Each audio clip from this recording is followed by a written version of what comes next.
Now, the latest on the crisis facing cycling retailers.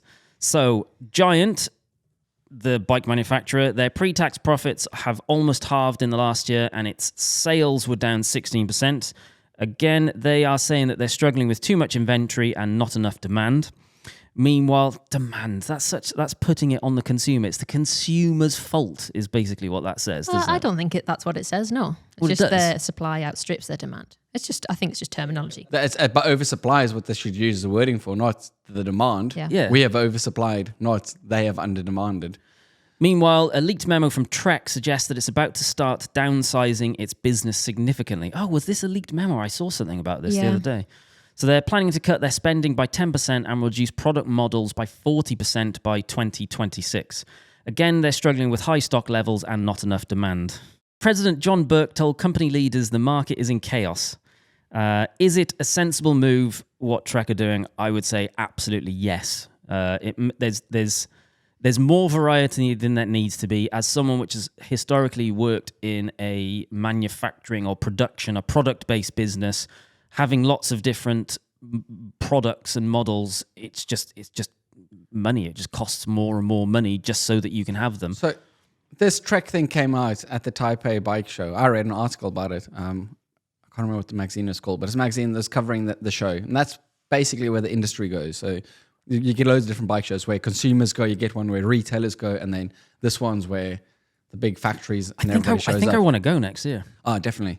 It's be the highlight of my year going there. But they interviewed loads of people that own different manufacturers or like industries. So like Trek's the owner, like everybody's in charge of all these big companies. And one of them said, which is probably the truest thing I've ever heard anybody say about the industry. And he said, the industry isn't run by business people, it's run by enthusiasts.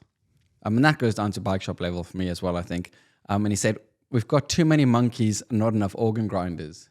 And like I say, they just bring our stuff in too many levels and SKUs. These figures will be really weird as well, because that would be for last year, 2023, and it would have been based off 2021 and 2022, arguably being the two greatest years in the cycling industry.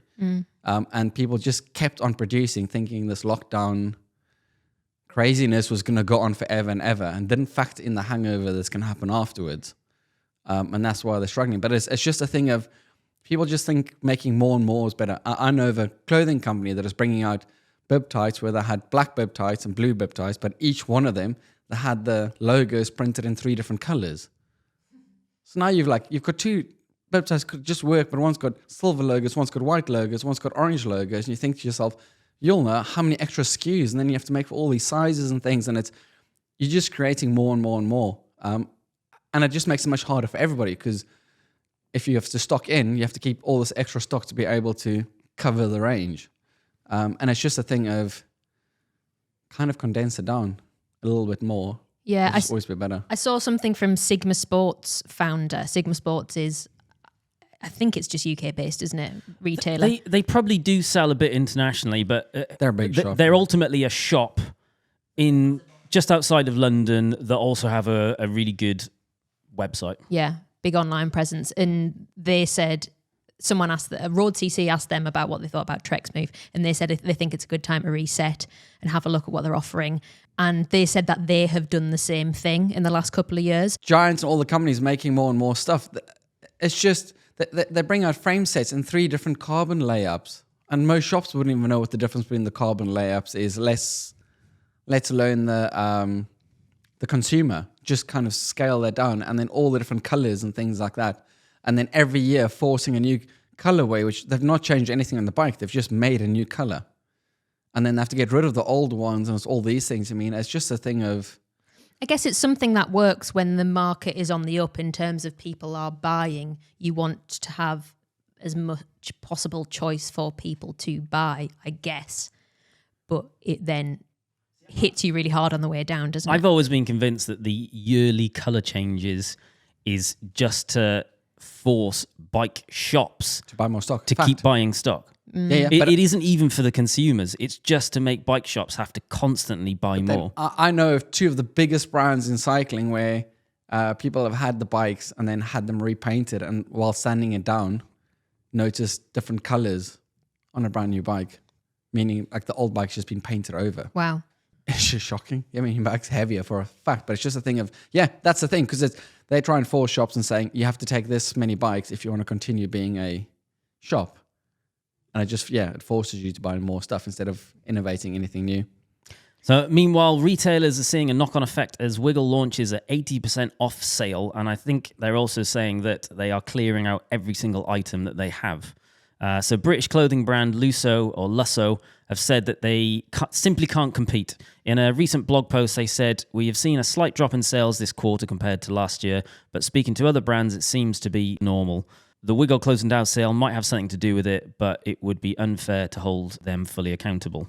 It's everything though, isn't it? Whether it's Wiggle aren't the only one that I've got a sale on currently. All of last year, we basically saw massive sales from every part of the industry. And if one person if your competitor has a sale, you're forced to do a sale. And we saw, Giant, their profits were halved and sales only went down 16%. So that says they had sales on. Canyon, the same thing happened to them. So it's kind of, once one person goes, the rest is doomed to follow, I guess. But I think it's like toilets. How many toilets do you buy in your lifetime? I have never bought a toilet. Well, you have, because you bought a house. I guess so. I've rented toilets. And then at some point, bought a toilet might break and then you have to replace it, or you might do up your bathroom, whatever.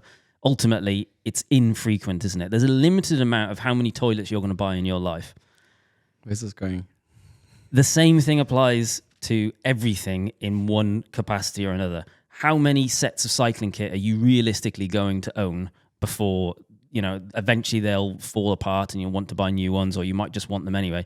If you've already got 5 sets of kit, the chances are you're not going to need to buy another set of kit for 2 years, 3 years, 4 years, 5 years, perhaps even longer if it's really good quality stuff. So like everyone has bought all of the stuff they need over the last couple of years because they were really excited about riding bikes and they probably got a deal of the century. And everything was on sale, yeah. And now no one, people just don't need as much. I would go slightly the other way. The way I've seen it is, my analogy used was from you guys as well, having Attacus back in the day. And I saw the club members, people were buying like 6, 7, 8, 9 sets of kits. Chris Healy was buying every single time you guys launched something. He bought stuff because he enjoyed it. But when the cost of living crisis hits slightly, the first thing you're going to cut out is that. Because if you've got 15, 20, I've probably got 200 sets of kit.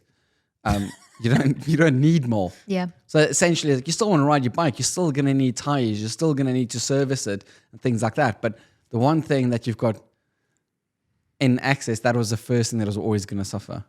It will bounce back eventually. So I think a lot of big brands are going into survival mode.